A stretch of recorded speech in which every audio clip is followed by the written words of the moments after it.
ہے نبی والے اخلاق لاؤ، تھوڑے سے باتوں سے دعوت پھیل جائے گی۔ دعوت کا مزاج لمبے بیان ہے ہی نہیں، یہ تم اجمی لوگ لمبے لمبے بیان کرتے ہیں، 2.25 گھنٹے پر میں پہنچا ہوا ہوں۔ تو دعوت مختصر ہو، اخلاق بلند ہوں، تیر کی طرح اندر بات جائے گی۔ باتیں لمبی ہیں، اخلاق سے خالی ہیں، اوپر سے گزر جاتی۔ لوگوں کو محبت دو، پتہ نہیں کیا کیا ہیرے بکھرے پڑے۔ میری عامر خان سے ملاقات ہوئی، اللہ کی قسم بطور انسان کروڑوں میں ایک آدمی، کروڑوں میں۔ وہ مجھ سے کیا متاثر ہوتا جتنا میں اس سے متاثر ہوا۔ اس نے کچھ باتیں اپنی مجھے کہا، یہ آپ نے کسی کو بتانی نہیں، لیکن میں نے کہا عامر میرا جی چاہتا ہے کہ میں تیرے بیعتی ہو جاؤں۔ کمال ہے یار، تو اتنا عالی انسان، اگر ایک خطا اس میں ہے تو باقیوں کو اسے آنکھیں مت کر لیں، وہ چھوڑ دو جی وہی ہو کوئی بندہ، وہ کیا پتا بندہ کسی اور نیکی سے اللہ سے معافی لے چکا ہو۔ نور جہاں مری 27 رمضان شب قدر، جو رمضان میں مرے بخشا گیا، کہ رمضان میں مرو تو حساب کتاب کوئی نہیں، تو رمضان گزرنے کے بعد اللہ بنیت ہے کوئی نہیں، پیچھے کاپیاں پھاتے بہ جا بولے آپ اگلا کھاتا تھے پچھلا کھاتا برابر کرا۔ وہ تو کریم ہے، وہ رمضان میں مارتا ہی اس کا جس کو معاف کرنا ہو، اور وہ مری 27 رمضان شب قدر۔ میرے لوگ لو جی مولانا صاحب دیکھو جی نور جہاں 27 رمضان نو مر گئی، میں کہا اللہ تے کیس کر دے، اللہ تے مقدمہ کر دے۔ اس قدر تنقیدی مزاج اور اس قدر نفرت، کیا منہ دکھاؤ؟ تم ٹھیکیدار ہو، دھن رے دھنی اے اپنی دھن، برائی دھنی کا پاپ نہ بن، تیری روئی میں 4 بنولے، سب سے پہلے ان کو چن، تجھے کیوں فکر ہے اے گل، دلے صد چاک بلبل کی، تو اپنے پیرہن کے چاک تو پہلے رفو کر لے۔ یوں انگلی اٹھاتے ہو تو 3 تمہاری طرف آتی ہیں، 1 ادھر جاتی ہے۔ امت میں صفات محبت دو۔ اتنی صفات والا انسان کہ میں آپ کو بتا نہیں سکتا، لیکن لوگ ایسے عجیب، میں مل کے نیچے اترا ہوں جی، پھر جی اس نے توبہ کر لی جی، اس نے جی پھر 4 مہینے کا ارادہ کر لیا، اس نے جی داڑھی رکھنے کی نیت کر لی۔ میں کہا 2 لتر میرے سرے سے مارو کہ میں انہوں ملیا کیا ہوں۔ ایسے بے وقوف، ایسے بے وقوف۔ عبداللہ بن مسعود رضی اللہ تعالیٰ عنہ سے ایک آدمی نے کہا، جی وہ جو نوجوان آپ کی مجلس میں بیٹھتا ہے نا، آپ کا اس سے ذرا تعلق ہے، وہ شراب پیتا ہے، آپ اس کو نہ بٹھایا کریں۔ کہا اچھا، اس کی ایک کمی کی وجہ سے باقی خوبیوں سے محروم ہو جاؤں؟ اللہ نے کاؤنٹنگ رکھی ہے، پرفیکشن نہیں رکھی۔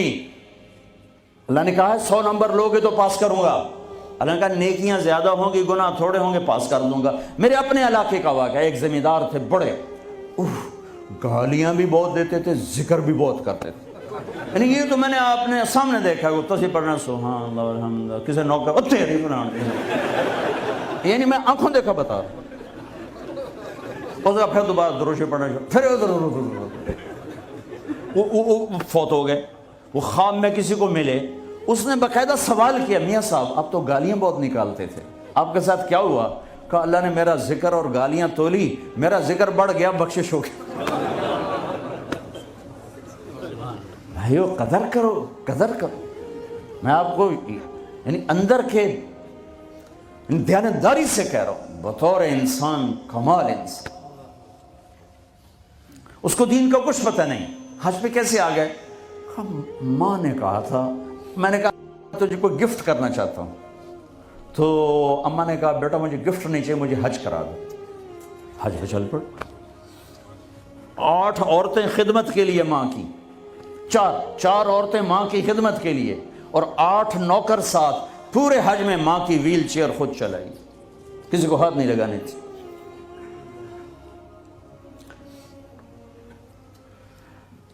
تمہیں کسی میں کچھ نہیں نظر آتا، کلمہ تو نظر آتا ہے نا، اسی کی قدر کرو۔ میرا کزن تھا، فوت ہو گیا، اس نے زندگی میں وہ نمازیں پڑھی جو اس میں پکڑ کے دے، میں کہا بھائی خضر آنا نماز پڑھی بس، اور اس نے یا عید کی 2 نمازیں سال میں، یا وہ نمازیں جو میں پکڑ کے کھینچ کے لے گیا، ایک دن اس کی گاڑی میں جا رہا تھا، وہ چلا رہا تھا، میں آگے بڑھا، مجھ سے کہنے لگا طارق میاں میں آج تک قبلے المنہ کر کے تھکے ہے نہیں، میں نے شرم آتی، میں اس کا منہ دیکھنے لگا، ہر عیب اس کے اندر تھا۔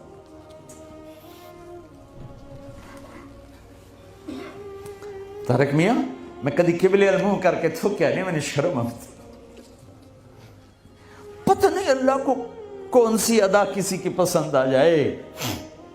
عیب نہ دیکھا کرو، خوبیاں دیکھا کرو، اچھائیاں دیکھا کرو۔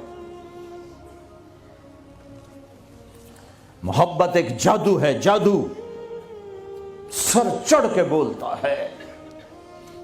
چپ رہنا سیکھو، چپ رہنا سیکھو۔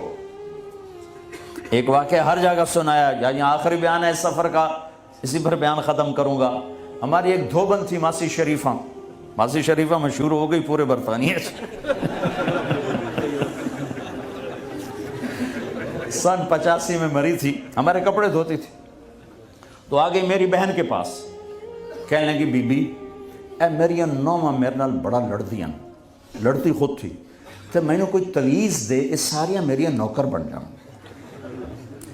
دیکھو ایک بات بتا کے پھر یہ سنا، ساس سسر اور بہو یہ ایک انتہائی پینک پیدا کرنے والا رشتہ بن چکا ہے، اس لیے کہ ساس اور سسر حد سے آگے بڑھے ہوئے ہیں ہمارے معاشرے میں۔ ساس اور سسر کا بہو پہ شرن کوئی حق نہیں، کوئی حق نہیں۔